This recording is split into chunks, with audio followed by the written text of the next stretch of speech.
Salut, bienvenue dans Langue Déliée. Bonjour tout le monde. Bonjour. Et bienvenue dans ce nouvel épisode Langue Déliée. Oui. On est trop content de vous retrouver et on a un nouvel invité aujourd'hui que je vais présenter sous peu. Mais... Parfait. Il va dire bonjour. Il y a pas de caméra. non, paparazzi. Mais d'abord, je vais vous expliquer un peu l'objectif de l'épisode. Du coup, dans ce nouvel épisode, il nous importe de pouvoir aborder justement la place des relations amoureuses chez les jeunes, la façon dont se construisent les relations en parlant de leurs expériences et aussi de leur perception, et puis aussi à les questionner un peu entre peur, anxiété, performance, estime de soi.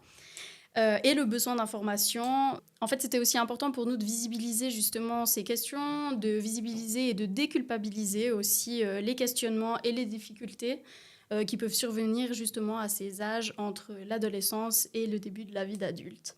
Et puis, on parlera aussi de l'importance de pouvoir parler des émotions, des ressentis et aussi de la pression relative à cette période un peu clé. Ah, les émotions. Et oui. Et pour ce faire, on a l'honneur d'avoir avec nous Aymeric Dallinge. Et du coup, Aymeric est spécialiste notamment dans les questions d'orientation sexuelle et affective, d'identité et d'expression de genre et aussi de caractéristiques sexuelles. Et aussi LGBTIQ, c'est le nom qu'on connaît un peu plus, disons. Qui va pour justement personnes lesbiennes, gays, bisexuelles, la transidentité, l'intersexualité et queer. C'est ça.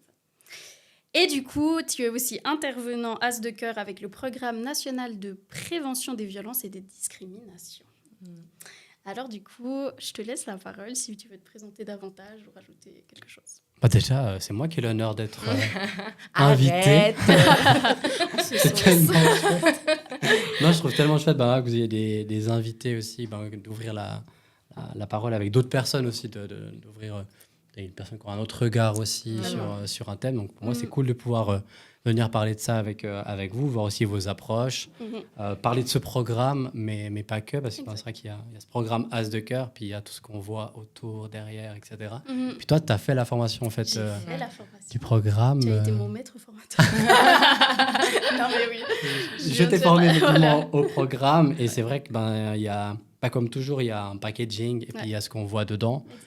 Et puis, comme toi, tu le connais en plus du programme, tu as pu voir un peu ce qu'il y avait derrière ce packaging. Peut-être plus une découverte pour toi, mais Là, j'ai une formation, mais je ne sais pas si elle peut ressembler, mais ce serait une formation sur les violences sexuelles auprès des enfants et jeunes, mais de l'association de santé sexuelle. Alors, je ne sais pas s'il y aura peut-être des choses qui vont se regrouper, à voir. De toute façon, c'est toujours des thèmes où tout se retrouve, oui, c'est ça, etc. Ça, c'est clair. Là, la chance de ce programme, c'est que c'est un programme qui est clé en main et que tu peux mettre en place après auprès des jeunes, mais qui aborde une grosse série des thèmes de ce que tu disais dans l'introduction. Ouais. Donc, après, il y en a plein d'autres. On peut choisir tellement d'approches, mais dans tout.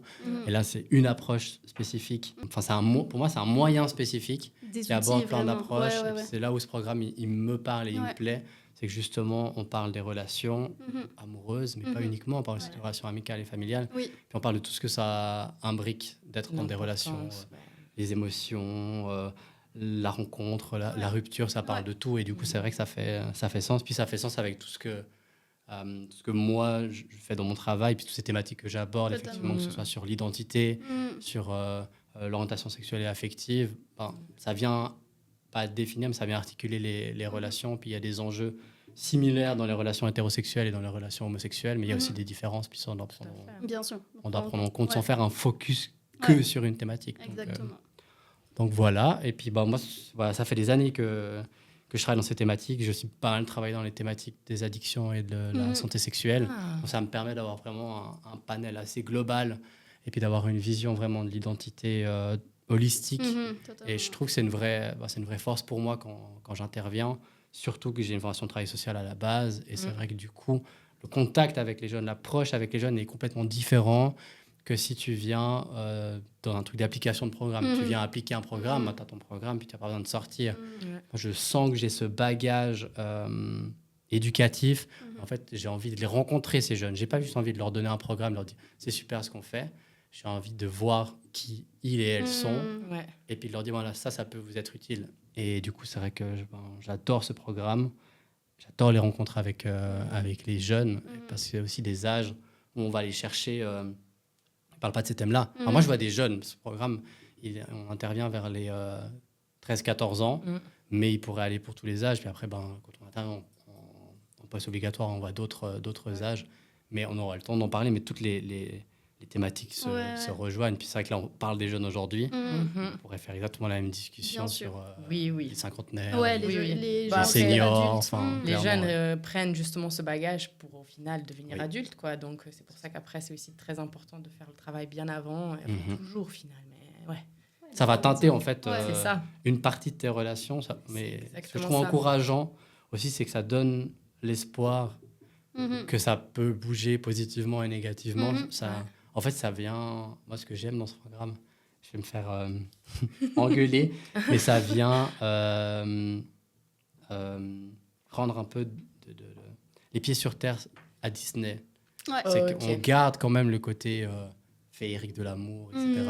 Mais ça vient bien ancrer les valeurs individuelles. Totalement. Prendre un peu de Disney. Moi, je suis un amoureux de l'amour. Je suis un soldat de l'amour. Enfin, c'est pour ça que je pense aussi que je fais ce travail. Je trouve que c'est une énergie incroyable et on doit y mettre beaucoup plus de cœur dans cette énergie. Mais on ne doit pas prendre l'image qu'on nous donne et le dire c'est comme ça. Parce que Disney, c'est ce qu'on nous montre, mais c'est pas ça. Alors, ça évolue maintenant un peu avec les Disney récents. Puis Disney amène énormément d'autres leçons de vie. Mais pendant longtemps, a quand même amené un biais sur les relations amoureuses. Et juste pour poser un peu le contexte aussi, je pense que c'est bien, on l'avait déjà dit en saison 1, mais Enisie, toi et moi, on a travaillé aussi à Profa, dans le programme des Georgette in Love. Donc, on allait rencontrer des jeunes du secondaire 2 dans un programme de prévention, mais aussi d'information sur la santé sexuelle. Et ça, pour moi, ça fait beaucoup écho. Ce que tu dis, c'est aussi de les rencontrer et puis de partir de où eux, ils se trouvent, en fait. Et elles et eux, parce que c'est ça, pour moi, le plus important. C'est-à-dire qu'on ne peut pas arriver avec un truc... Bien sûr qu'il y a besoin d'un cadre et d'une structure à un moment pour monter des programmes, mais ce n'est pas suffisant. Parce que sinon, on parle et puis pour eux, ça reste très lointain, très froid, très distant. Puis c'est dommage parce qu'ils passent à côté, justement... de l'information qu'on peut amener, mais aussi de la rencontre et de l'échange que ça peut être, parce que c'est ça le plus important, je pense aussi. Je trouve c'est aussi la richesse de l'intervenant, de l'intervenante, c'est justement de savoir qu'il y a sa propre expérience, et puis donc, ok, tu as ton cadre, mais après, voilà, tu modèles selon aussi l'expérience de celui ou celle que tu as en face. Oui, c'est vrai, j'irais même plus loin, je dirais, il y a les jeunes et nous. Et en fait, si je viens avec une approche de je vais apprendre aux jeunes, ça ne va pas avoir le même effet que si on va apprendre ensemble. Et moi, depuis que je travaille sur ces thématiques, j'ai déconstruit et compris énormément de choses sur comment fonctionnait mon identité. Mais je dirais que depuis que j'anime ce programme, j'ai complètement revu mes relations personnelles, que ce soit amoureuses, que ce soit familiales ou amicales. C'est un âge adulte, en fait, c'est ça qui est drôle et qui est super. Ça. En fait, je l'ai fait entre 25 et 30 ans, mais j'aurais voulu le faire entre 15 et 20. En fait, j'ai pris les curseurs, puis oui, je veux pas, j'ai réglé, en fait.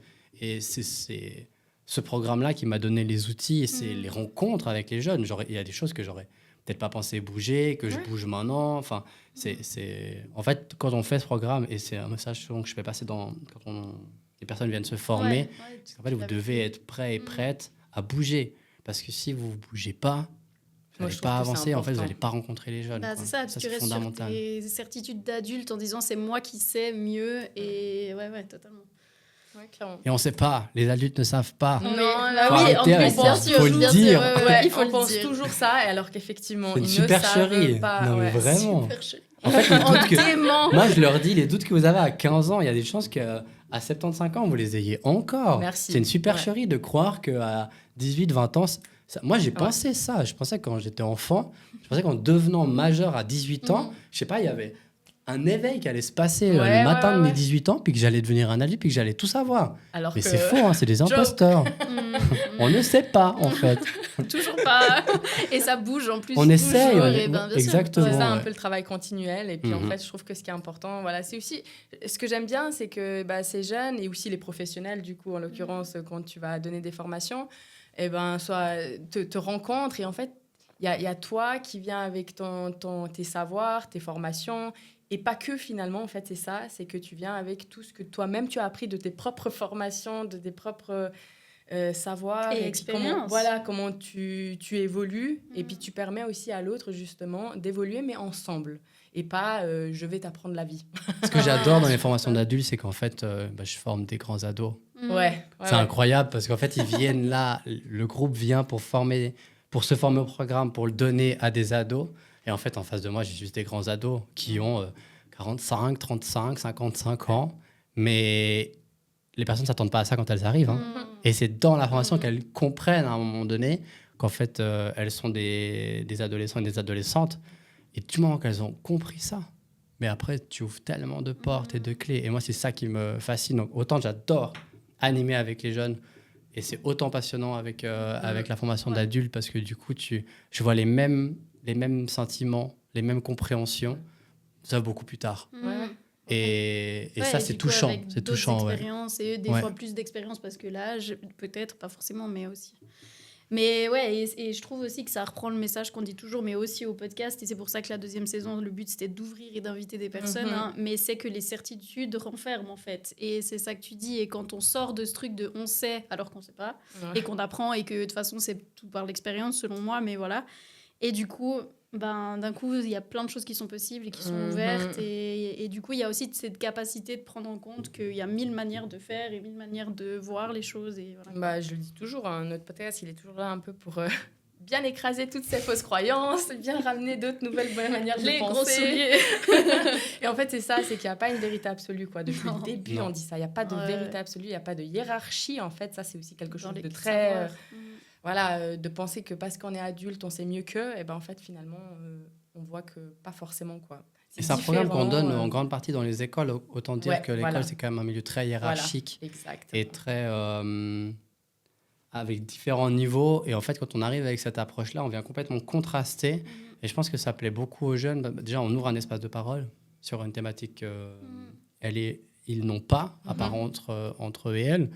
Mais nous, on vient là et on vient pas avec une posture savante. On vient avec une posture d'ouverture. C'est ça. Et du coup, en fait, pour eux, c'est hyper intéressant, c'est hyper constructif. Puis en même temps, ça va même encore plus loin. Ça vient questionner même la structure dans laquelle ils sont. Et ça peut très bien marcher, comme ça peut aussi bloquer en se disant, mais en fait, c'est hors repère. Parce que, comme tu dis, à l'école, on rentre, puis il y a un peu un formatage, un fonctionnement. Puis pendant 15 ans, tu vas suivre ce fonctionnement sans vraiment le remettre en question. Puis tout à coup, il y a un binôme qui vient là parler d'un truc que tu parles pas à la maison, que tu parles pas trop à l'école, que tu parles un peu avec tes potes, mais que tu comprends pas trop. Puis tu as 2 personnes qui viennent là, qui te parlent, puis qui vous disent, en fait, on va faire tout comme vous faites pas d'habitude, et on va parler de ça. Alors, ça peut des fois aussi insécuriser, mais là, c'est notre rôle à nous de sécuriser les gens qu'on a en face. Et c'est aussi hyper intéressant de voir les frictions qu'il peut y avoir, parce que c'est OK aussi d'en avoir, mais ça, nous, on doit être prêts. On doit accepter, quand on vient animer ce programme, quand on vient parler de ces thèmes-là, qu'en fait, on va avoir des personnes en face de nous qui ne sont pas forcément acquises à ce qu'on dit, qui sont même qui nous contredisent. Mais et en fait, c'est pas, comme tu parlais de vérité avant, moi, je dis pas la vérité, et même encore maintenant, je l'ai pas. Ce que je dis dans les classes actuellement, je le disais peut-être pas il y a 2 ans, et je le dirai peut-être pas dans 2 ans, parce que ça évolue aussi. Et c'est ça qu'on doit faire, on doit évoluer avec les jeunes, et puis surtout, pas oublier d'où ça vient, puis leur rappeler qu'en fait, les jeunes d'aujourd'hui, c'est pas les jeunes d'hier, puis qu'il y avait des codes qui sont similaires, et il y a des codes qui sont différents. Notamment tout ce qui est consentement. Le consentement comme on en parle aujourd'hui, c'est impossible dans les années 80. Donc pour eux, quand on parle de consentement dans les classes, ils sont choqués de la base dans laquelle on part. Et puis à l'arrière de la classe, tu as l'enseignant ou l'enseignante qui est à la même base et qui aurait aimé avoir cette base-là dans les années 80. Mais pour les jeunes, dans leur esprit, en fait, cet enseignant, il a eu toutes ces informations sur le consentement. Alors, ils ne voient pas l'évolution de la thématique. De ce que... Exactement. Justement, alors effectivement, on va revenir sur le consentement, surtout parce que c'est très important de manière générale, mais alors effectivement, dans ta formation, je pense que c'est bien présent. Hein. Et pour revenir justement un peu aux bases, en fait, les jeunes, tu les rencontres dans quel cadre spécifiquement? Alors, à l'école, comment ça se traduit justement ton intervention? Moi, je les rencontre en grande partie à l'école avec le cadre du programme As de Cœur, parce que c'est un programme qui est à destination des jeunes.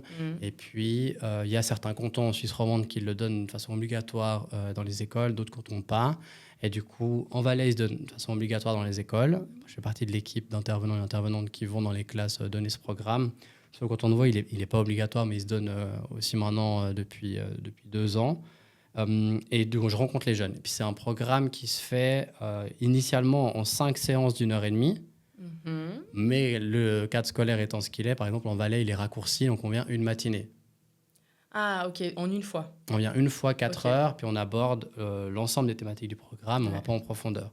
Par contre, comme le programme il a été pensé, c'est 5 périodes d'1h30, où là, on a le temps d'aller en profondeur. Il y a toujours une entrée, un milieu et une sortie. C'est un peu comme un menu. Tu vois, tu arrives, tu as l'entrée, tu as le plat et tu as le dessert. Puis c'est une boucle. Et en fait, on voit les jeunes 5 fois à intervalle de 1 à 2 semaines. Donc, on les voit sur une longue durée aussi. Du coup, tu crées vraiment une relation. Ouais, ça, c'est bien. Et comme il est pensé le programme, il est pensé en continu. Donc, on ne peut pas passer d'une séance à l'autre. Voilà, il faut vraiment suivre. Et puis, il y a la rencontre, la première réunion. Et puis, il y a la séparation, la dernière réunion. Donc, on fait tout un processus. J'adore, c'est tellement symbolique. Bah ouais. En fait, il y a vraiment ce truc qui est de A à Z, pensé. Et puis surtout que c'est quelque chose qui parle des relations, donc je trouve que c'est aussi un Oui, beau c'est ça, voilà. parallèle. Quoi. Ouais. Puis, t'imagines, Ouais. on s'est jamais vu. C'est 8h30 lundi matin. J'arrive et puis je veux que tu me parles de ta sexualité ou je veux que tu me parles de tes relations amoureuses. Tu sais pas qui je suis.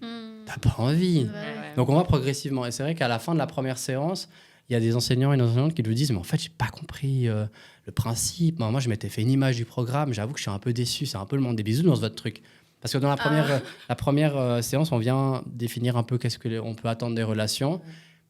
À la fin de la deuxième séance, généralement, les enseignants viennent nous voir en nous disant « Ah, j'ai compris la première séance. » Et à la fin du programme, les gens nous disent « Mais la première séance, elle est fondamentale, en fait. » Oui, Ouais. En la fait, première c'est séance, trop elle est drôle. fondamentale. Je trouve que ça fait écho un peu justement à la réalité des choses où justement il y a cette pression à toujours tout apprendre, tout vite, tout d'un coup. Et quand tu vois que finalement, alors que l'important c'est d'avoir ces bases, et là en l'occurrence la première session, séance, eh bien, où tu poses les bases pour justement pouvoir aller crescendo dans ton fil et dans ton apprendre à. Le grand avantage que les jeunes ont par rapport à la relation amoureuse ou la relation en général, c'est que nous, on vient et puis on leur explique qu'il y a une fin. Ouais. On leur dit par quoi ils vont passer. Ouais. C'est comme si je viens à un date, puis je te dis, bah voilà, Il y aura ça la va rupture. matcher, mais dans 18 Spoiler mois, alert. on va se séparer, mais ça va bien se passer.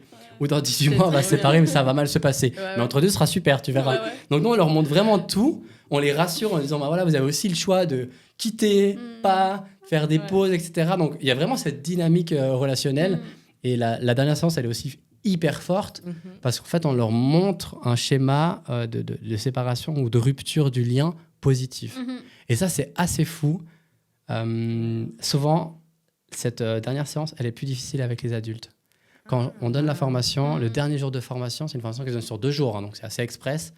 Les gens n'ont pas envie. On a des gens qui disent, mais en fait, pour moi, c'est difficile parce qu'on fait toujours un mot de fin et dire, moi, j'ai des émotions, je me sens... En fait, je suis bien avec vous et je suis un peu triste de ne pas vous revoir demain, etc. Il y a une dynamique qui s'est créée aussi. Et c'est assez fou parce qu'en fait, c'est presque du love bombing. Parce qu'en fait, en 2 jours, on vit des trucs hyper intenses, on se connaît à peine, mais en fait, on va dans le cœur des choses, puis après, on se sépare, puis on se verra peut-être plus, mais on a vécu un truc intense ensemble. Et ça, c'est hyper fort comme approche parce qu'elle est cognitive, mais elle est corporelle aussi. Parce qu'en fait, ça va tout toucher. Et forcément, en vivant le programme, c'est une expérience de vie. On prend ou on ne prend pas, on choisit. Peut-être que les jeunes ne s'en souviendront pas tout de suite, mais un jour, ils s'en souviendront. Mais au moins, il y a une empreinte quelque part. Et on voit, ce qui est assez dingue, parce que ce n'est pas le but tout initial du programme, on voit des évolutions de dynamique, des fois dans des classes. Il y a une dynamique de départ, et puis à la fin, il y a une autre dynamique. Et ce n'était pas du tout l'objectif, mais le corps enseignant se rend compte qu'en fait, il y a quelque chose qui a bougé. Même nous, on peut le voir. Puis même des fois, les jeunes le verbalisent. Je me souviens d'une classe où une jeune a verbalisé dans la dernière séance, où elle a demandé à pouvoir prendre la parole et à s'excuser dans la classe en disant « Je me rends compte que j'ai souvent des comportements qui ne sont pas OK avec vous, mais c'est un mécanisme de défense que j'ai. Et en fait, j'aimerais juste m'excuser, vous demander pardon.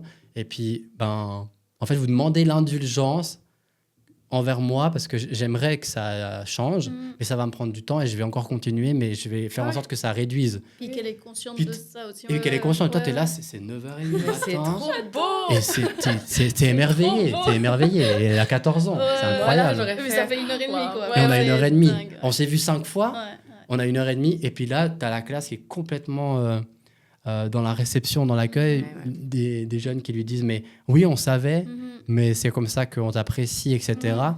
Et puis là, tu te regardes avec ton ou ta collègue, puis tu te dis mais on n'a rien besoin de faire en fait. Ouais, Allez, ça, On bah, est là, ça mais prend, quoi. ça a Ouais, fait ouais. tout seul. Et ça, Ouais. c'est cadeau. C'est Ouais. cadeau pour elle. Et puis Oui, c'est cadeau ça, pour le groupe. ça vous quoi. fait tellement plaisir de pouvoir avoir ce retour. Et non, quand même, ouais, bien sûr. Et alors qu'au début, ben, peut-être, voilà, quand on est venu avec le thème la première fois, peut-être une des premières personnes à s'emballer, on se dit, mais c'est trop cool, on va parler de relations amoureuses, c'est trop bien. Puis à la fin, c'est peut-être la personne qui prend la plus grande leçon de vie.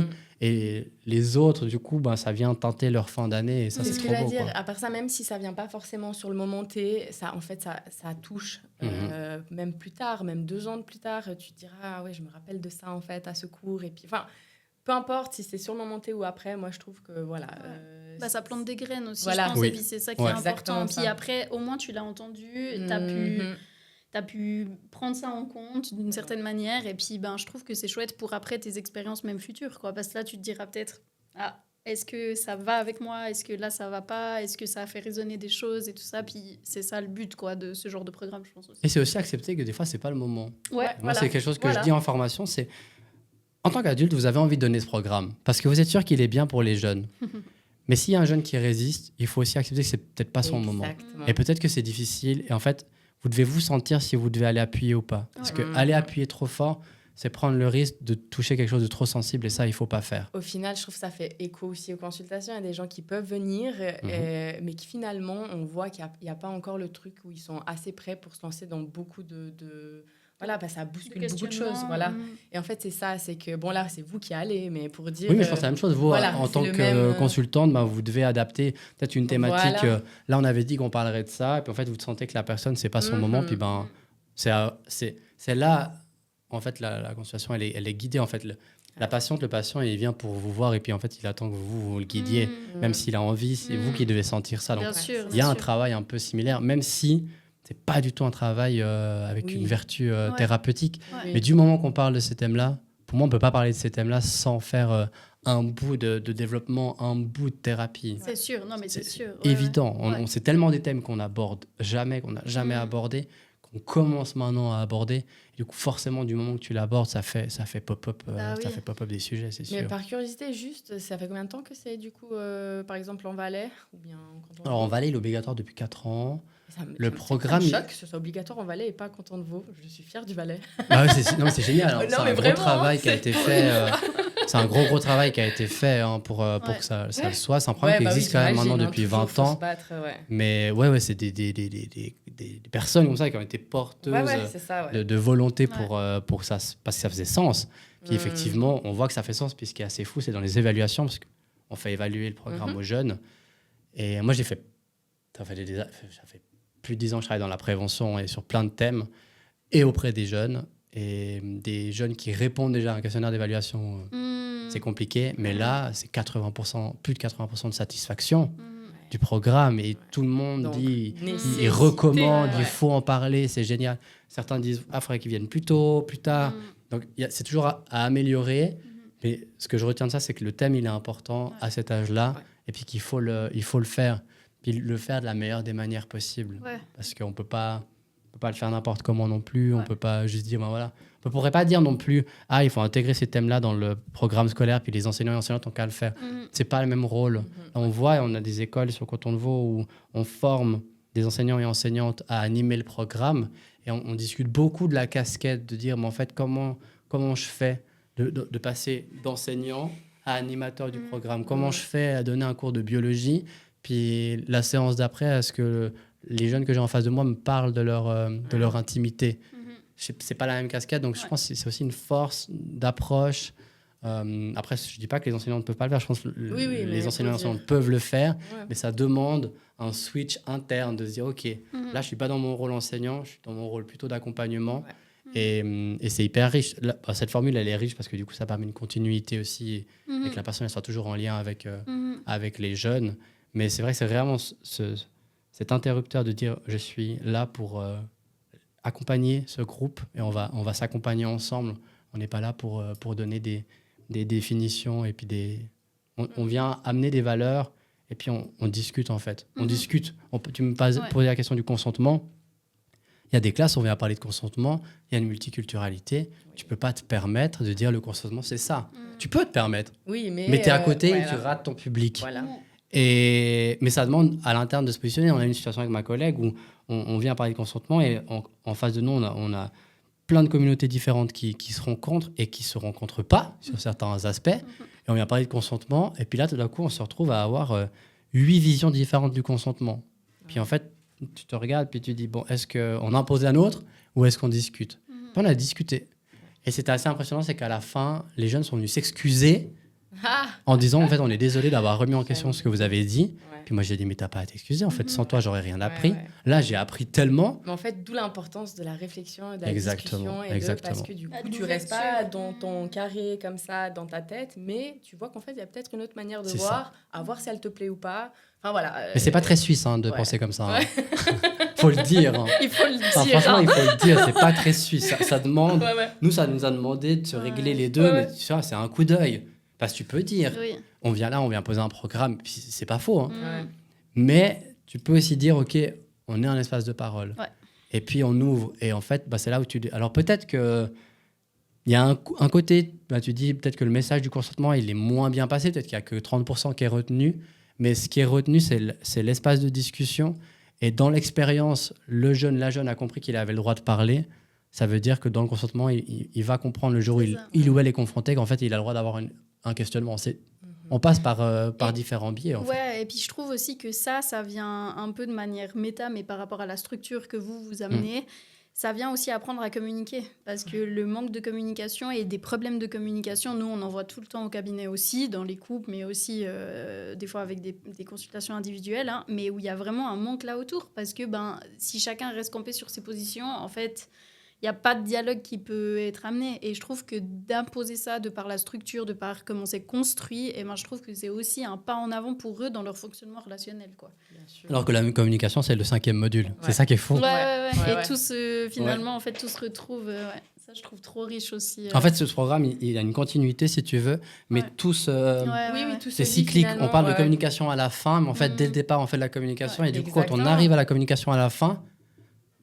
Là, les jeunes tiltent en disant « mais en fait, ça, on fait depuis le début ». En fait, ça a été réfléchi et c'est ça qui est chouette. Ça a été vraiment bien construit pour que tu fasses toi-même tes liens avec tout ce que vous avez discuté. On a une super équipe dans le comité pédagogique qui vient. On vient tout le temps avec des idées différentes. Le programme, on l'a remasterisé il y a 2 ans, mais chaque année, on essaye de modifier des choses. On s'interroge. Tu vois, l'exemple sur le consentement et les communautés, du coup, ça a soulevé le questionnement au sein du comité pédagogique. Puis après, on a ouvert un espace d'échange sur comment communiquer avec les différentes communautés. Puis on a fait venir des spécialistes sur les questions communautaires qui sont venus nous amener des infos. Parce qu'on ne peut pas venir parler comme ça n'importe comment de couple exclusif, de polygamie, de polyamour. Enfin, il y a des classes où ça ne passe pas. Je me souviens d'une classe où c'était une classe majoritairement masculine et il y avait une fille. Elle restait toute la matinée. Et à la fin de la matinée, elle nous a dit « mais en fait, vous êtes fou. Parce que moi, tout ce que vous avez dit là ce matin, je peux même pas en parler. Je peux même pas dire que j'ai eu ça ce matin à l'école. Parce que ça passerait pas. Elle disait, moi, je suis restée parce que j'étais presque un peu hallucinée de voir tout ce que vous avez parlé. Elle disait, mais en fait, vous avez un espace de parole que vous imaginez pas comme dans les familles, il y a pas. Puis nous, tu vois, tu te rends pas compte. Tu viens avec tout hyper suisse centré là, tac tac. Et puis en fait, pour une personne comme ça, c'est un espace hyper productif pour peut-être après venir déverrouiller des choses dans sa dynamique familiale. En tout cas, moi, mon expérience personnelle, alors j'en veux pas à mes parents, mais il n'y avait pas la place, mais pas du tout la place de parler de quoi que ce soit en lien avec le relationnel affectif et sexuel et les différentes formes que ce qui est normé. Il n'y avait pas du tout la place là-dedans. Et puis c'est vrai que dans les écoles, ça permet un peu plus... d'entendre et de voir et de si. Et après, on est dans un ère numérique, donc évidemment de plus en plus. Enfin voilà, il y a plein de choses qui se jouent, il n'y a pas que ça, mais pour dire, il y a des gens, c'est la première fois qu'ils entendent, par exemple, là, dans une classe, quoi. Ça, et puis je trouve, c'est aussi un point qu'on avait un peu noté, mais je trouve que ça, comme on disait tout à l'heure, ça égalise aussi les relations entre jeunes et adultes. Et ce rapport aux adultes et ce rapport à une certaine autorité dans le milieu scolaire, et où en fait, on peut aussi discuter avec des adultes. Et je trouve que ça vient un peu horizontaliser ça de par la manière dont vous l'amenez, quoi. Et puis on peut parler avec des adultes sans se mettre en danger, parce que je suis pas en train de parler à mes parents. Je suis en train de parler avec une personne que je connais pas, qui comme ça a l'air plutôt cool.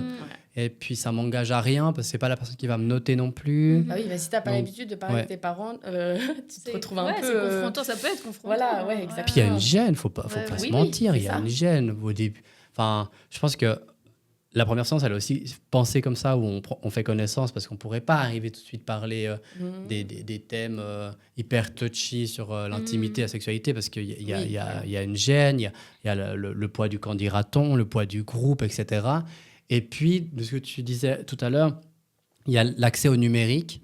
Et souvent, en fait, il y a l'accès au numérique, mais il n'y a pas la consistance derrière. Par exemple, encore une fois, l'exemple du consentement.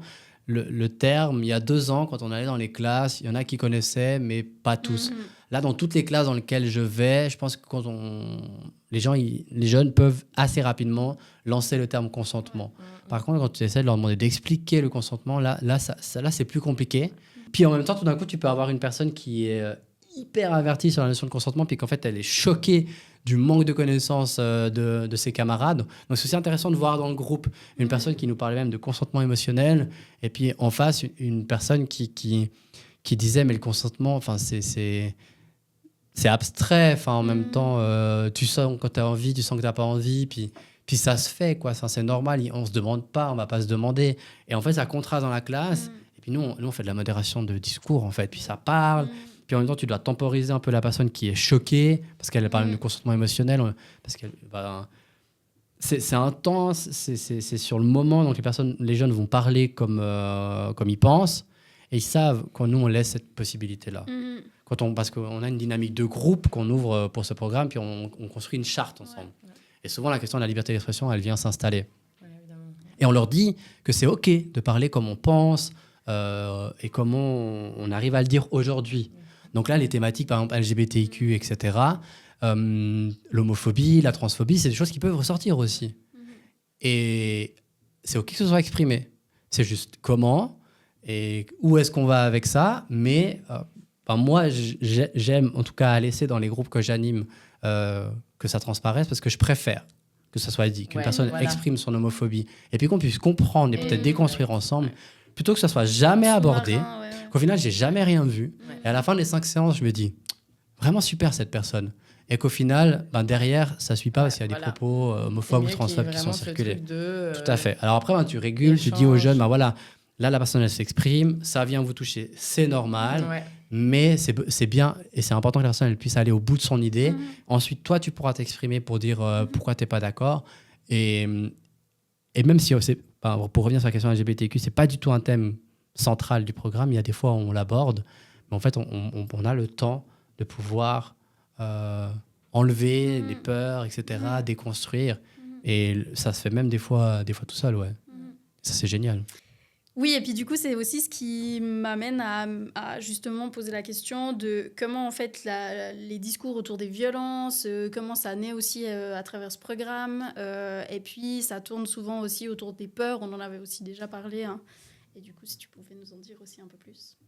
En fait, moi, ça me rend toujours un peu triste quand dans quelle classe dans laquelle on intervient, parce qu'on leur demande dans la première séance comment ils voient les relations amoureuses, comment ils voient l'amour, les sentiments, leur génération. Et puis, il y a souvent les mots qui ressortent. C'est une génération qui est violente, etc. Il y a plus de violence, il y a plus de ci, il y a plus de ça.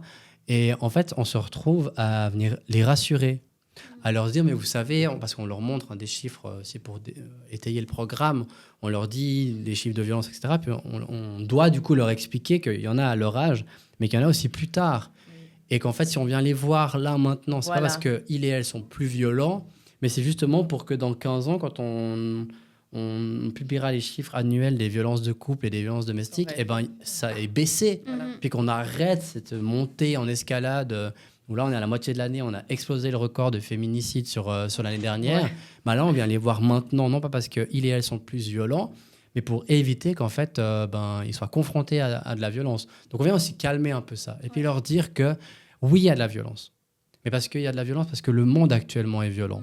Et en fait, on ne peut pas ne pas être violent dans une dynamique interpersonnelle si le monde il est violent. Si le monde il était en paix, là, on mettrait plus le doigt sur la violence. Mais comme le monde actuellement est dans une dynamique de violence géolocalisée, et ben forcément, la violence, elle est là, on la voit et on la verbalise.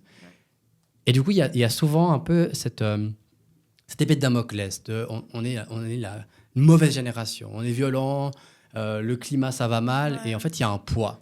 Et moi, ça vient me toucher parce que je ne suis pas beaucoup plus âgé qu'elles et eux. J'ai 10-15 ans d'écart avec les jeunes que je vois. Mais nous, on avait une insouciance. À leur âge, on avait une insouciance. C'était comment je gère les papillons que j'ai dans le ventre, comment je vais réussir à dire à Mélanie qu'en fait, je crois que je suis amoureux d'elle. C'était ça, nos questions.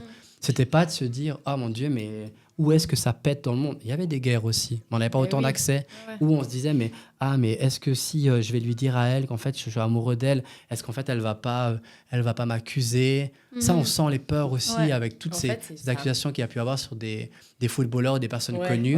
Les mecs, ils ont la trouille. Ils ont la trouille. Et du coup, en fait, ils se privent de vivre des choses parce qu'ils ont peur de se faire accuser. Alors, c'est soit ils ont peur de se faire accuser, soit c'est toutes des mauvaises filles, puis en fait, elles veulent abattre le patriarcat pour mettre en place leur système de femmes. Ou elles veulent manipuler les hommes et leur faire des bébés dans le dos. Enfin, ça ressort souvent aussi. Elles vont faire exprès pour m'accuser, puis me retirer de l'argent. Ouais. C'est ça. C'est là-dedans qu'ils vivent, parce que c'est ce qu'ils voient sur TikTok, sur Instagram. En plus, je trouve que les violences, c'est pas que les coups, c'est pas que les insultes, les violences, c'est aussi des micro-pressions, plein de choses en fait qui sont dans les non-dits. Exactement. Et puis, dans un contexte, justement, pour revenir, dans un contexte numérique, alors oui, c'est un espace d'expérimentation, mais c'est un espace aussi d'extrême stress aussi, parce que on voit ça, on voit ci, on compare, enfin bref. Et je trouve que face à tout ça, tu m'étonnes que tu es un peu perdu, tu sais pas trop quoi faire, et puis finalement tu te renfermes un peu. Enfin voilà, ça, c'est un peu des effets dominos, quoi, je trouve. Dans la deuxième séance, on vient leur dire, vous êtes tous et toutes violents. Vous êtes tous et toutes victimes de violence. Voilà, on est à un niveau égal, il n'y a pas de hiérarchie. On a tous et toutes déjà insulté quelqu'un ou frappé quelqu'un, on a tous et toutes déjà été insultés ou frappés. Est-ce que quelqu'un ici n'a jamais fait de violence? Et là, mais t'as des épaules qui s'allègent, c'est un truc de fou. Wow. Bah, là, je parle des jeunes, mais là, quand je fais la pensée adulte, c'est encore pire. Mon Dieu, mais c'est vrai. C'est vrai, mais en fait, c'est une réalité. La violence, comme tu dis, c'est pas que le couteau sous la gorge, c'est pas je te serre jusqu'à que tu puisses plus respirer. C'est des mots. Là, je disais un article la semaine dernière sur l'importance de la violence psychologique, qui apparemment qui est démontrée beaucoup plus traumatisante que la violence physique sur le long terme. Et il y a des personnes qui nous disent « Mais moi, j'ai jamais vécu de violence parce que j'ai jamais été frappé. » Puis en fait, la personne se fait insulter, rabaisser, etc. Donc nous, on nomme. En fait, on vient nommer toutes les formes de violence. Puis on vient dire qu'en fait, on en a tous déjà vécu, que ce soit en tant que personne victime ou en tant que personne auteur, mais que c'est pas une fatalité. Voilà, qu'en fait, c'est pas parce que tu es victime une fois que tu vas être victime toute ta vie. Que c'est pas parce que tu es une personne auteur que tu vas être auteur toute ta vie. Et pour moi, ça, c'est fondamental. Parce qu'on vit actuellement dans une société où ce qui est le plus fort, c'est le tribunal social. Et quand tu es accusé, tu restes personne auteur toute ta vie. En fait, il y a une étiquette. Et il y a un bout où j'abonde pas dans ce sens-là. Parce qu'une personne, elle a eu des actes qui sont répressibles, et c'est les actes qui peuvent être condamnés. Et pas la personne entièrement. Après, il y a un contexte, si c'est récidive, etc. Il y a tout à prendre en considération. Mais on doit cibler sur les actes. Et nous, c'est ce qu'on fait dans ce programme, c'est qu'on parle des actes. C'est toutes des personnes bonnes, mais il y a des mauvais comportements. On parle de comportements. Donc, on vient aussi casser toute cette image. Et puis, des fois, il y a des électrochocs chez les jeunes, des prises de conscience que il a été auteur et victime. Puis, en fait, ça explose. sur le moment, tu sais pas quoi faire Et avec ce ça. qui est souvent le cas. Hein. Bah Oui, ouais, oui, toutes oui. les classes. Oui, En oui. plus. Toutes les Oui, classes. oui. Et je trouve Très, que ça, très. c'est super important de rappeler que c'est des actions qui sont condamnables et du coup répréhensibles, mais aussi parce que sur les actions, il y a une marge de manœuvre, il y a du travail qui peut être fait. Voilà. Alors, et il y a plus cette excuse de c'est sa personnalité, ça fait partie de ses traits de caractère. Et en fait, ça, c'est des choses du coup qui restent un peu vagues, quoi, et sur lesquelles on n'a aucune prise. Et moi, quand je leur dis Mm. que je suis violent et que j'ai été victime de violence, mais ils hallucinent. Mm. Mais pas vous, monsieur. Mais en Déjà, fait, j'aime pas qu'on ça, m'appelle monsieur, c'est c'est Emery. ça. Mais ça. pas vous, pas faites ce programme. Mais oui, ça peut m'arriver de faire un doigt d'honneur à quelqu'un parce qu'il m'a coupé la route. Bah, c'est Oui, clair. je peux faire une mauvaise remarque à mon amoureux. Oui, Ouais, je peux avoir un comportement. Mais oui. On parle d'intention. Mais oui. Mm. Ouais. C'est une intention, mais en fait, je pense aussi qu'on va pendant tellement d'années pas parler de violence, puis qu'en même temps, aujourd'hui, on en parle et c'est hyper important. On doit en Oui, parler autant oui, que pour les personnes oui. victimes que pour les personnes auteurs. On doit en parler, mais vu qu'on commence à en parler, ça fait peur. Oui. Et en fait, on n'ose pas mettre vraiment le Il y nez a aussi dessus. beaucoup de confusion. Bah oui. Et puis, Non, puis ça reste un tabou. Même voilà. si on en Mais parle, oui. ça reste Mais un c'est tabou. honteux de Ouais. dire je sais que je suis violent. Ouais. Parce que dire à quelqu'un je sais que je suis violent, bah, la réponse qu'on a envie de lui donner, c'est fais en sorte de plus l'être. Ouais. Mais en fait, c'est pas possible. L'être humain est fait pour avoir des interactions, et dans les interactions, il y a des Il y a formes de aussi ça. violence. Exactement. Même s'il y a pas l'intention, même si c'est pas compris, je peux dire quelque chose à une personne et ça va être complètement rempli de bonté de mon côté, mais dans mon attitude, dans mon paraverbal, je vais peut-être passer un message que je voulais pas. Bah oui. Et ça va être oui. la compréhension. Et en fait, nous, on vient mettre les mots là-dessus. Et du coup, alors, il y a une complexité, c'est que tu viens comprendre qu'en fait, la violence, elle est partout autour de toi. Tu dois dealer ça. Tu as 14-15 ans, Ouais. voire 13. Puis en même temps, on vient te dire qu'en fait, tu as un trousseau de clés qui permet d'enlever toutes ces violences. C'est-à-dire que si tu comprends là, en séance, que ton papa est violent avec toi, tu dois pas rentrer et puis lui dire je te renie, je veux plus que tu sois mon père, etc. Mais c'est rentrer, accepter qu'en fait, ok, mon papa, il a peut-être des comportements qui sont pas ok avec moi, Voilà, ouais. mais je l'aime quand même. Donc ça vient, quand je parlais avant d'approche cognitive, mais aussi corporelle, ça vient te chercher, quoi. Et on a des bombes dans toutes les classes. Ouais. Mais c'est humain. En fait, on vient leur montrer les émotions, qui sont la 5e séance Ouais. du programme, qu'en fait, on est constitué d'émotions. Et que c'est pas juste les 4 on qu'on a a appris droit, en avec fait. les Et chauds on doudous a à ces l'école, émotions. quoi. Et surtout, je trouve que des fois, c'est aussi tout mélangé, qu'on a l'impression qu'on leur demande de gérer leurs émotions, alors qu'il y a plein d'adultes qui savent pas gérer leurs émotions. Et du coup, ça peut aussi renvoyer à ce c'est- truc de ouais. c'est pas faire, quoi. Tu C'est vois, un c'est pas peu, je juste. trouve, le décalage entre adultes Ouais. et jeunes. Ça C'est se qu'en gère fait, pas, les émotions. Justement, mais des fois, il y a ouais. cette impression que gère-toi, va Ouais. courir. Alors que le Alors but, c'est après, de c'est bien de pouvoir comprendre. en faire quelque chose, Ouais. mais voilà, de les gérer, non, quoi. Le but, c'est vraiment de comprendre. Et puis finalement, qu'est-ce que le jeune veut dire par là, peut-être avec une certaine émotion. Et pas de dire, t'as pas à avoir cette émotion, toi, là, Non. en fait. Non. Mais tu c'est sais, pas l'être ça. humain essaye de gérer les tsunamis et les séismes. Ouais, c'est ça. Les émotions, c'est la même chose. C'est exactement pareil. Et en fait, vu que l'être humain se dit, je suis tellement fort, je sais gérer les tsunamis et les anticiper, il transpose pareil sur les émotions, mais c'est pas vrai. Et moi, je trouve hallucinant, c'est quand on demande aux personnes de verbaliser les émotions. Qu'est-ce que c'est pour toi la colère ? En fait, je sais pas, je sens que je suis en colère. Moi, si je dis, Mathilde, je suis en colère. Et je transpire pas la colère. La colère, mais c'est tu te roules par terre. Enfin, je sais pas, dans Vice Versa, la colère, il est déjà rouge de base. Et en plus, il se met en feu quand ça. Il a une flamme continue et en plus, elle explose. Mais c'est ça. C'est En ça plus, la je vie. trouve Puis il y a que- une multitude d'émotions sur la même journée. Si tu réprimes à chaque fois justement les émotions en tant que jeune, après justement tu auras tendance souvent, pas forcément c'est pas fatal, mais je veux dire tu auras tendance à plus tard du coup les enlever ces émotions et te dire que t'es pas légitime à avoir cette émotion et en fait moi je trouve ouais c'est ça. Et de nouveau si je fais un saut avec les consultes, aujourd'hui quand on pose à des patients et des patientes comment vous vous sentez là maintenant, eh bien, il y a une peine parfois à verbaliser qu'est-ce qui se passe. Parfois, c'est... Voilà. Parfois, oui. Ça va. Parfois, effectivement, t'arrives pas. Et c'est OK. Mais en fait, il y a un truc qui se répète où tu n'arrives pas à dire si c'est une tristesse. Les émotions de base, là, on parle. Tristesse, joie, colère. Enfin, voilà. Et du coup, d'où l'importance, quoi. Parce qu'en fait, du moment où on comprend que ces émotions, elles sont légitimes, qu'elles sont là pour vivre, en fait, et expérimenter, et apprendre, et plein d'autres choses, et bien, du moment où on comprend ça, et ben, à 30 ans, quand tu seras en colère, tu sauras que si tu es en colère, c'est parce que ça. Mais c'est pas grave, tu as le droit, parce qu'il y a eu ça. Oui. Enfin, voilà. c'est ce truc de Tu es pas colère. se auto-flageller parce que justement, tu as peut-être... Tu ressens quelque chose, quoi. voilà. Ouais. Mais le problème, il est systémique, hein, parce qu'on Ouais. est tous gangrénés. Hein. Ouais, ouais, Ouais, bien Il y sûr. a une personne qui décède à un enterrement. Regardez le nombre de personnes qui vont oser se laisser à l'émotion. Ouais, ouais. Et puis c'est mal vu souvent. Bah oui, Oh là là, elle pleure si fort, tu Ouais. sais. Mais il oui, pleure si fort. ça va être... ou alors ça va être compris sur le moment parce que c'est la cérémonie, mais tu te rends compte, elle fait que pleurer. Parce qu'on Ouais. parle... oh là, Ouais, les femmes. injonctions de genre. Ouais, Nous, on ouais. parle beaucoup. C'est pas c'est pas un programme sur les stéréotypes, etc. Mais on en parle. Et ça, c'est hyper fort. C'est hyper fort, mais en même temps, par rapport aux peurs, etc., à la génération actuelle, je trouve qu'il y a aussi quelque chose d'hyper encourageant dans Ouais. les relations qui, moi, me plaisent. Il y a une ouverture, mais en même temps, il y a un peu des deux fronts qui s'affrontent pour le coup. Il y a un peu cette montée un peu du conservatisme. Puis en parallèle, tu as plus de paroles qui se libèrent aussi sur le consentement, Ouais. d'hommes qui disent vouloir être sensibles, des femmes qui osent dire qu'elles sont insensibles. Donc, Ouais. et Ouais. ça, nous, on doit composer avec ça dans les classes. Voilà, une personne qui dit, moi, c'est homme, femme, enfant, mariage, etc. Et puis en face, une personne qui dit, non, moi, c'est l'amour libre, etc. Et puis je suis une femme, et puis en fait, moi, je bloque mes émotions parce que c'est comme ça que je fonctionne. Ouais.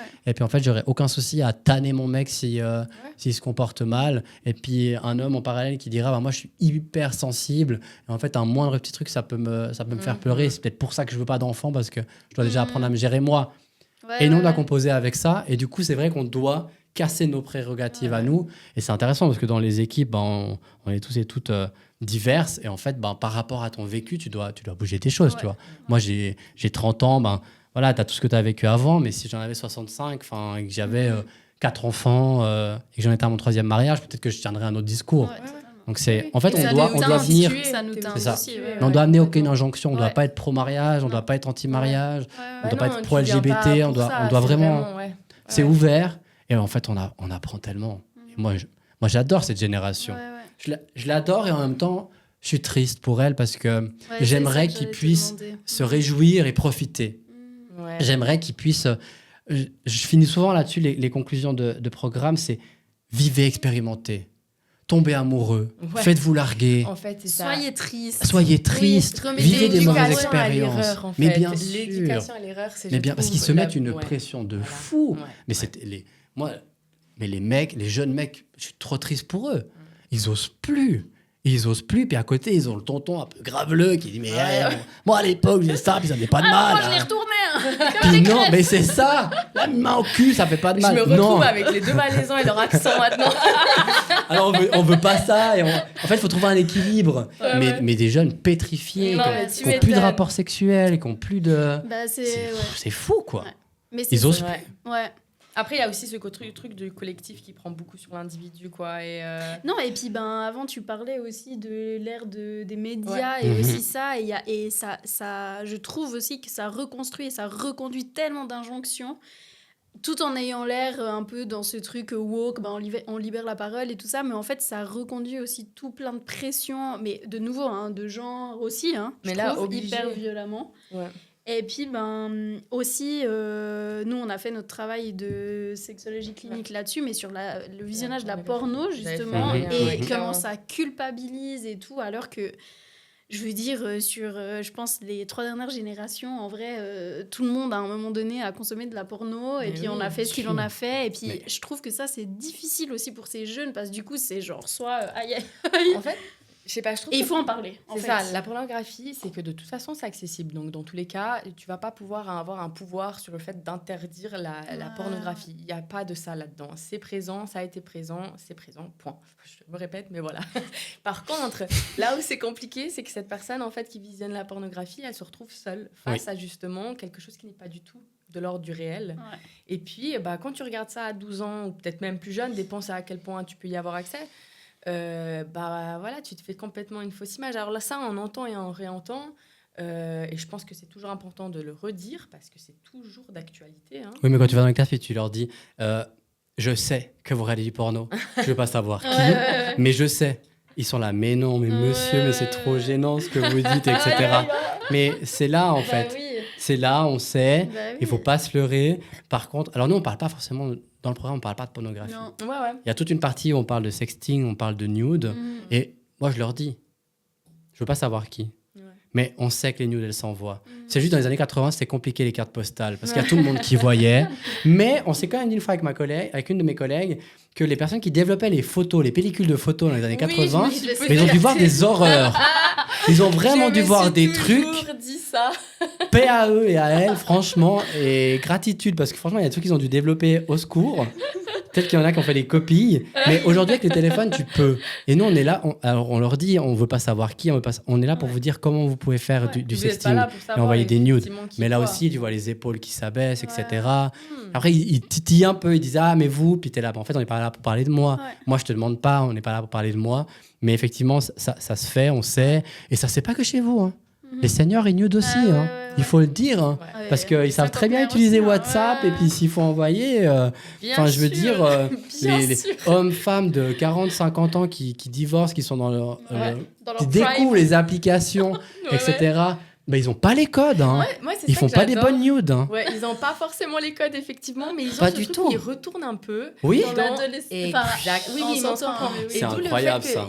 la Mm. hiérarchie, il n'y a rien à faire là-dedans. Non. C'est parce qu'en fait, à 40-50 ans, tu peux te c'est retrouver ça. dans des... C'est ça. voilà, Quand t'es amoureux, que t'es 16 ans, 36 ou 64, C'est Voilà. les pareil. papillons dans le ventre, c'est les mêmes. Hein. Exactement. Et tu peux à 64 ans avoir des comportements Dixit à l'époque de midinette que tu n'avais peut-être pas à 16 ans.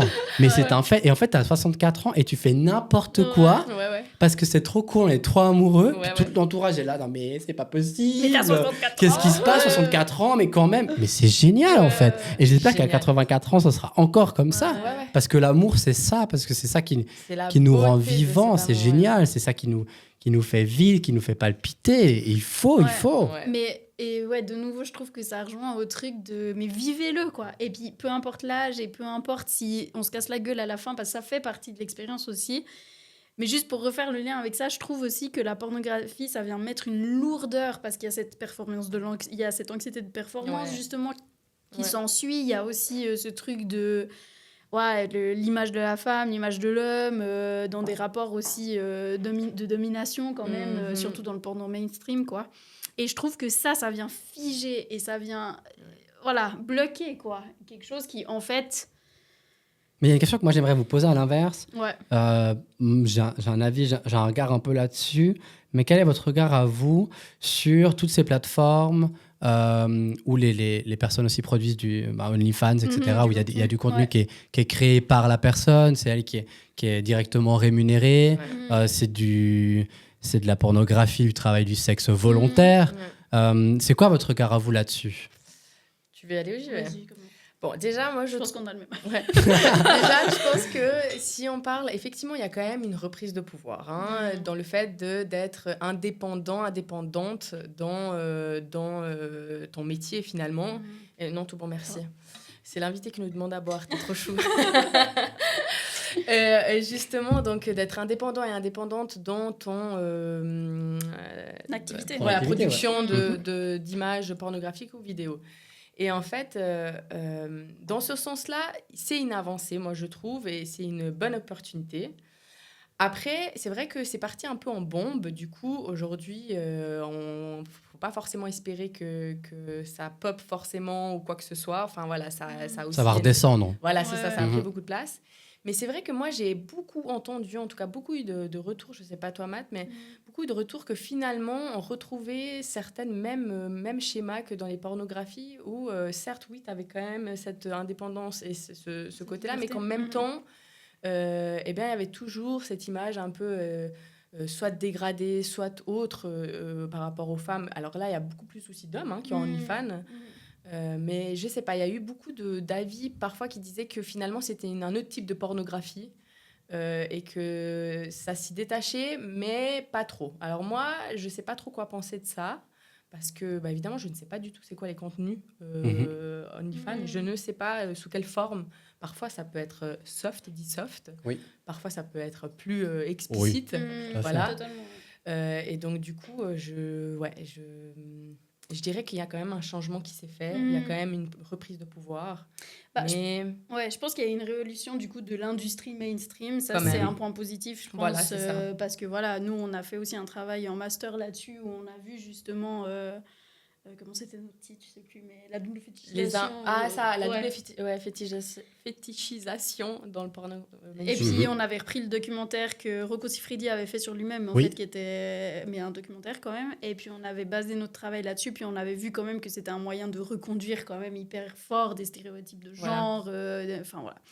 De la domination masculine aussi, et puis il y avait ces masculinités un peu hégémoniques comme ça, hyper fortes. Et du coup, je trouve que ça, c'est une autre manière de produire du contenu. Après, je pense aussi que il faut bien comprendre ce que ça implique, d'une certaine manière, je pense. Parce que des fois, c'est aussi dur d'avoir un certain recul, surtout quand ça amène de l'argent. Il y a quand même une contrepartie qui est faite. Et ça pose quand même la question de est-ce qu'on est dans le total contrôle ou pas. Donc, de juste peut-être bien se poser des questions et puis se questionner autour de ça et pour moi, c'est pas du tout stigmatisant, mais comment ça peut impacter après le cercle familial, le cercle professionnel, parce que c'est quand même des réalités qui existent aujourd'hui, surtout en Suisse, je trouve, où c'est toujours pas très bien vu. Et du coup, voilà, ça libère d'une certaine manière, mais sans que ça recrée une industrie derrière qui est vite hors de contrôle, quoi, finalement. Bon, après aussi, il y a beaucoup... Moi, ça aussi, je savais pas, mais j'ai appris il y a quelques années maintenant que aussi, les comptes, ils étaient aussi hackés, donc finalement, on pouvait avoir accès au contenu sans payer. Donc finalement, c'est pour ça que... Il y a des dérives, quoi, forcément, mais comme dans tout. Voilà, il y a ce côté de level up. Il y a un positif et il y a aussi un négatif. Et de détachement, mais il y a quand même quelque chose qui reste un petit peu quand même ancré. Donc oui...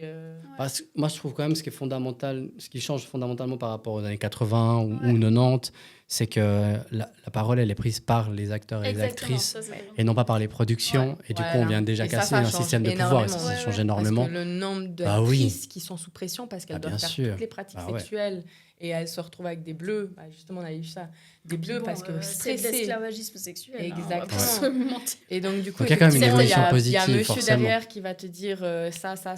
Et là, il n'y a plus ça. Et au moins, le fait qu'il n'y ait plus ça, c'est quand même déjà énorme, je trouve, en termes de changement. S'il y a vraiment plus. Parce que c'est quand même...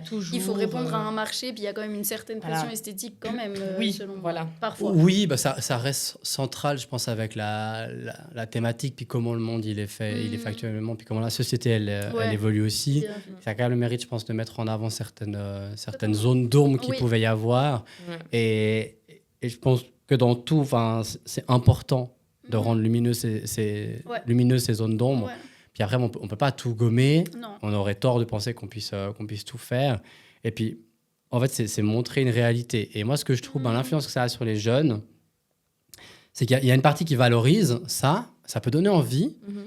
Certains, des fois, nous disent, voilà, moi, j'attends d'être majeur pour pouvoir me lancer sur les plateformes parce que c'est de l'argent facile, etc. C'est un peu la vie que j'ai envie de mener. Et il y a un bout où moi, je me dis, OK, une personne qui est franche et qui affiche une ouverture au travail du sexe, on vient casser ce truc de la pauvre femme ou du pauvre homme qui est victime de traite d'être humain. Non, il y a des personnes qui font le travail du sexe, c'est un travail du sexe volontaire et déclaré, etc. Et comme tu disais, ensuite, ça va être très jugeant. Et puis en même temps, il y a faut penser qu'auprès des gens, parler de pornographie, c'est mettre mal à l'aise. Donc, il y a un peu se dire, ils n'ont pas de porno, moi, c'est non, etc. On ne sait jamais comment c'est vraiment dans l'intimité.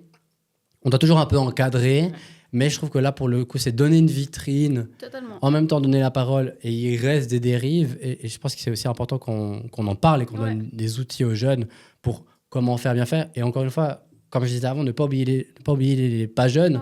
Parce qu'effectivement, un jeune qui va envoyer des nudes, qui connaît les plateformes, mais les plateformes, il et elle les connaissent sûrement mieux que sa maman qui a 47 ans et puis qui est en post-rupture, qui est en train de re-rencontrer des gens, et puis les téléphones sont là, et ça fait partie, le sexting, et d'envoyer des nudes. Et la personne, là, elle va pas du tout avoir les codes. Elle va pas entendre, on va pas aller dans son travail, dans son cabinet médical, lui dire que quand elle fait des nudes, il faut pas qu'on voit sa tête, il faut pas qu'on voit ses tatouages. Alors déjà, les selfies de base sur Facebook sont à tuer de rire la génération boomer. Alors imaginez les nudes, c'est juste flou et épique. Mais j'ai pas vu de nude de boomer, mais j'adorerais. Mais oui, moi en tout cas les darons albanais et avec les le clapet, elles sont trop drôles, j'adore. C'est génial. Avec le bout de doigt. Bah oui, comme ça. Mais imagine un nude comme ça, un peu flou, comme ça. Vas-y, je t'envoie. Et en plus, je ne connais pas la vue unique. Donc, moi, je pense, là, on parle des jeunes, et c'est le cœur du sujet, mais, Oui, mais on doit aussi aller parler de ça Ça, sûr. auprès Parce de que tout eux le n'ont pas monde. eu, Mais bien donc, sûr. Oui, bah, comme tu Des disais, ça personnes se comprend. Moi, j'ai rencontré dans mon travail des personnes de passé 50 ans qui m'appelaient pour me demander comment un préservatif. Ouais, Parce qu'en voilà. fait, elles Voilà. avaient été en relation avant l'arrivée de l'épidémie de VIH-Sida, elles n'avaient jamais utilisé de préservatif. Divorce ou décès du ou de la partenaire, on se retrouve avec quelqu'un, on est deux, aucun des deux sait mettre un préservatif, on a très envie de faire l'amour, mais on décide de ne pas le faire. Très bien, c'est Ouais. mieux. Ouais. Et puis on va demander à quelqu'un comment nous montrer. Et Et puis puis la personne, bravo elle à ces débarque gens, en avec fait, un qui- légume et puis une boîte C'est et nous ça. dire mais comment on fait. Mais c'est génial. Ouais, bravo Mais à ces on gens doit qui aussi, disent nous, à y 50 ans. penser, aller voir ces gens-là. Vous qui, c'est votre Ouais. métier, Ouais. pensez à aborder ces questions-là en consultation aussi. Là, on Oui, parle de la remarque, séparation il y a et tout, mais beaucoup de choses, justement, on passe par une sexo-éducation souvent. Ouais. Enfin, c'est obligé, totalement. même pas En souvent. reprenant les bases. Ouais, voilà. Parce que, justement, il y a beaucoup de bases qui sont pas forcément là parce que Mais juste de jamais a été montrer des confronté. schémas des fois. Ouais. Parce que rien que même l'image du corps et ça, Oui, et ouais. où est quoi, et comment c'est sensible ou non, et comment ça peut varier aussi d'une personne le à pire l'autre. actuellement, c'est je trouve, pour moi, ce que je peux entendre, c'est les mecs entre 22 et 28 ans Mhm. qui en fait ont eu l'éducation sexuelle à l'école, puis après on pas vraiment écouté, on fait un peu les cons. Puis là ils se retrouvent dans un âge où ils ont une partenaire qui a des menstruations, qui veut peut-être avoir un bébé, etc. Et ils sont perdus. Ouais. Déjà ils font pas la différence entre un vagin et une vulve. Ouais. Le reste on n'en parle même pas. Mais le cycle ils y connaissent rien. Alors Rien. il y a des mecs qui sont hyper investis, qui connaissent et On est d'accord. c'est hyper intéressant. On est d'accord, Mais ouais. globalement, si tu écoutes les discussions, enfin, moi je fais un peu de sport, etc., tu écoutes les vestiaires, tu écoutes les gens, parce que les gens quand ils courent, Ouais, quand ils bah courent oui. pas, ils parlent. Ouais. Puis les mecs causent, hein, c'est des pipelettes autant que les femmes. Faut arrêter avec ces stéréotypes. Les vestiaires de fitness, etc. C'est incroyable. Les mais vestiaires de ils fitness, sont largués. ouais. Et le cycle, ils comprennent pas. Mais quand est-ce qu'on doit faire l'amour pour que le bébé il a, c'est une Ouais. folie. Ah, mais Et en c'est fait, le mais oui, on devrait les éduquer en fait C'est à partir de mystique. 22. Parce que ouais, c'est tout d'un coup là, on m'a dit on va construire une famille, mais et puis oh là là, mais tout ça. Et en fait, moi je connais juste comment ça fonctionne mes érections, mais du coup, est-ce que chaque fois que j'éjacule, ça veut dire que je peux devenir père? Enfin, ils ont de ces questions, vous imaginez même En pas. fait, Hein. voilà, si Venez en consultation si vous avez ces questions. Parlez-en les gars. Vraiment, l'important, c'est que chaque canton puisse vraiment offrir des formations comme ça, des savoirs comme ça, des échanges, en fait. Et si vous nous écoutez, il est temps de se réveiller. Vous vous réveillez déjà, mais Mais je veux posez dire, les questions, ouais, osez poser c'est des ça. questions en fait, Et c'est c'est pas ça. grave de pas. Enfin, franchement, il vaut Oui. mieux poser des questions que de faire genre vous savez, et en fait vous savez pas, et après finalement vous êtes encore plus Puis encore une fois, c'est peut-être démunis quoi. peut-être aussi. qu'une fois, voilà, tu n'oses pas forcément le dire de vive voix. Là, peut-être tu nous écris un message ici, ou alors je sais pas Mhm. si vous avez peut-être une manière où ils peuvent vous communiquer, enfin vous contacter, peu importe, mais parfois par écrit, Ouais, passer c'est plus si facile c'est aussi. trop intense. Puis en fait, petit à petit, c'est comme ça qu'en fait, on arrive un peu à débloquer certaines choses. Et en fait, il faut C'est- pas être honteux du manque d'informations qu'il y a pu avoir à un certain moment. Vaut Ouais. mieux poser la question Ouais. aujourd'hui. Parce que nous, on n'est pas nés avec les informations, en Non fait. plus. Ça s'acquérit avec le Ouais. temps, ça se récolte. Puis Ça mieux prend. vaut peut-être avoir l'air idiot ou idiote et poser Ouais, la sur question le coup, que plutôt de pas poser la question, Ouais. puis après de se retrouver dans des situations encore plus En embarrassantes. plus, je trouve que dans les écoles, c'est extrêmement présent, mais même en dehors de la sexualité, où tu n'oses pas poser une question parce que tu as l'impression que tu as un peu la teubée du groupe. Non, mais C'est vraiment. ça. Après, Et en tu fait- rentres en te disant j'aurais dû poser la question. Ouais, Exactement. Et ben alors, imagine quand tu touches à ton intimité, Bah ouais. et ben voilà quoi. Et c'est encore plus dur parce qu'on parle C'est ça. d'intimité. Ouais. Tu dois parler de toi, tu Ouais. vas pas pouvoir dire pour elle ou pour lui. Non, je dois parler de moi. Et c'est hyper exposant. Et à un âge où la pression puissance du sociale, groupe, ouais, elle est ouais. énorme. Ouais. Enfin, c'est un conflit interne d'oser poser la question, clairement. Clairement. Alors du coup maintenant, pour juste un petit peu avant de clôturer, ce que justement on trouvait que c'était important de dire, c'est que finalement en fait, ce qu'on parle ici, c'est d'une approche positive de la sexualité. On l'a même parlé dans la première saison. Hein. Là, on dit plein de choses, mais finalement, ce qui est important, c'est de toujours un peu garder cette vision positive et puis ouais. Aussi dans les relations. je trouve, Exactement. ouais. Je sais pas toi ce que tu en penses. Peut-être un petit mot sur cette approche-là. Moi, je dis c'est inviter les personnes à être elles-mêmes. mais elles-mêmes, telles qu'elles sont, en fait, on s'en fout que tu viennes à l'école et puis que tu aies un épi ici et que tu n'aies pas la dernière coupe à la mode et que tu n'aies pas le dernier top à la mode. Parce qu'au final, les personnes avec qui tu vas relationner, que ce soit amicalement ou amoureusement, elles sont là pour toi. Et en fait, on se dit que je vais être moins aimé parce que j'ai un épi. Mais en fait, non. Ce que je remarque dans les relations amoureuses et amicales, c'est que souvent, ça va au-delà et l'épi, les personnes ne l'ont même pas vu. Toi, tu vois que ça et l'autre, elle ne l'a pas vu. Et c'est vraiment, en fait, soyez vous-même et c'est que comme ça que ça pourra marcher. Vous ferez des erreurs, vous ferez des choses positives, mais c'est en étant soi-même que ça fonctionne. Et ça ne sert à rien de se mettre des injonctions, de dire je dois être un bon, je dois être une bonne partenaire, etc. On est bon ou bonne partenaire en étant soi-même. Mais si on se dit qu'on n'est pas un bon partenaire parce qu'on a fait des erreurs, on se fait du mal à nous-mêmes. Donc avant d'être en relation avec les autres, soyons en bonne relation avec nous-mêmes. Puis ça s'apprend, mais parce que justement, mais ça on nous s'apprend. apprend à accepter l'échec, à avoir des discours peut-être différents. Voilà. Mais on doit le verbaliser. En fait, ça. c'est notre rôle à nous, peut-être, d'adulte avec guillemets. Parce que moi, je me suis jamais senti adulte. Je sais pas ce que c'est d'être un adulte. Je sais pas ce que c'est un adulte. Sérieusement, toi qui as fait philosophie, ce serait intéressant d'en parler une fois. Un adulte. Qu'est-ce que c'est être un adulte? J'ai beau avoir on va te rappeler pour une clairement session. volontiers. J'ai 32 ans, je ne sais toujours pas si c'est un adulte. Mathilde, elle va faire. Et je ne pense pas que je suis un adulte à 32 ans. C'est verbaliser. Alors, les personnes qui ont peut-être plus d'expérience, verbalisons ça. Ouais. Verbalisons que c'est ce qui compte. Verbalisons nos peurs aussi. De dire, voilà, moi, je sais pas, je me réveille le matin, je me regarde 8 fois dans la glace avant de partir. En fait, je suis pas sûr de moi. Osons dire ça. Ouais. Osons dire quand tu es enseignante que tu as des angoisses. C'est ça. Parce que tes élèves, ils vont capter et se dire oh, mais la prof, elle a des angoisses. Ça veut dire que moi, si j'en ai, c'est normal que j'en ai. Et en même temps, mince, ça veut dire que je vais en avoir longtemps. Mais c'est normal que j'en ai. Il faut normaliser tout ce qu'on peut normaliser, vraiment. Ouais, c'est excellent. Trop bien. Je crois que vraiment, c'est le mot, c'est le mot parfait de la conclue, quoi. Alors justement, pour conclure, on pose toujours cette petite question à nos invités. Est-ce que tu as justement une idée forte que tu aimerais passer à nos auditorices? Ouais, j'en ai parlé avant. Expérimentez. Faites l'amour, tombez, faites mal les choses, faites-vous engueuler, faites-vous quitter. Enfin, je pense que dans les ruptures, on apprend beaucoup. Dans l'amour, on apprend beaucoup. Ayez des mauvais dates. Ayez une personne qui vous rappelle, qui vous dit en fait, hier soir, j'avais pas envie, je me suis senti forcé. Ok, c'est dur sur le moment. C'est pas une fatalité. Et puis, si vous avez quelqu'un qui a déposé plainte, c'est pas une fatalité non plus. Peut-être vous allez perdre votre travail, peut-être vous allez perdre toute votre famille, mais il y a une leçon à comprendre. Moi, j'ai accompagné personne auteur et il y a toujours quelque chose à comprendre quelque part, mais il faut expérimenter pour éviter que le jour où vous êtes là et que vous savez que c'est votre dernière heure, votre dernière minute, de vous dire « et si j'avais ?» Ça, pour moi, c'est le pire. Alors vraiment, ne faites pas ça, essayez. Et en fait, c'est en essayant que vous vivrez des belles choses et vous verrez qu'en essayant, vous allez vivre plus de belles choses que de mauvaises, vraiment. Ouais, super, Émeric. Incroyable. Vivez votre vie, quoi. Mais oui, vous en avez qu'une et des fois, elle s'en va comme ça.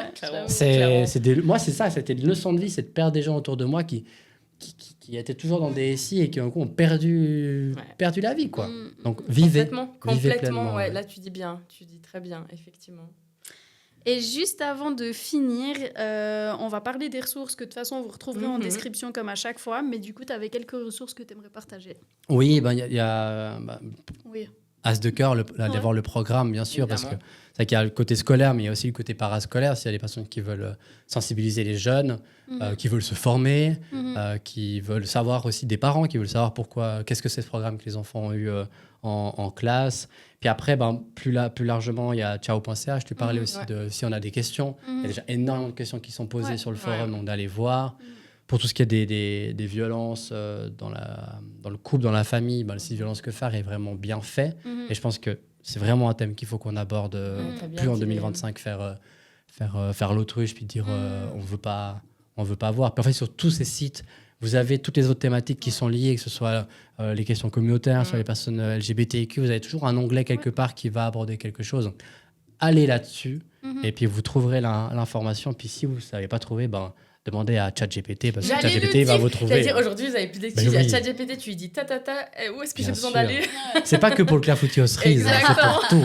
J'adore. Magnifique en tout cas. Merci à vous. Merci beaucoup, vraiment. C'était trop chouette. Un excellent échange. Tout synchro jusqu'au bout. Et merci pour le sirop d'orgeat. Avec oui. grand plaisir. Vraiment, valide. Et nous, on vous remercie de nous avoir suivis. Exactement. Et on vous dit à tout bientôt pour le prochain épisode. Ciao, Bisous, ciao. ciao.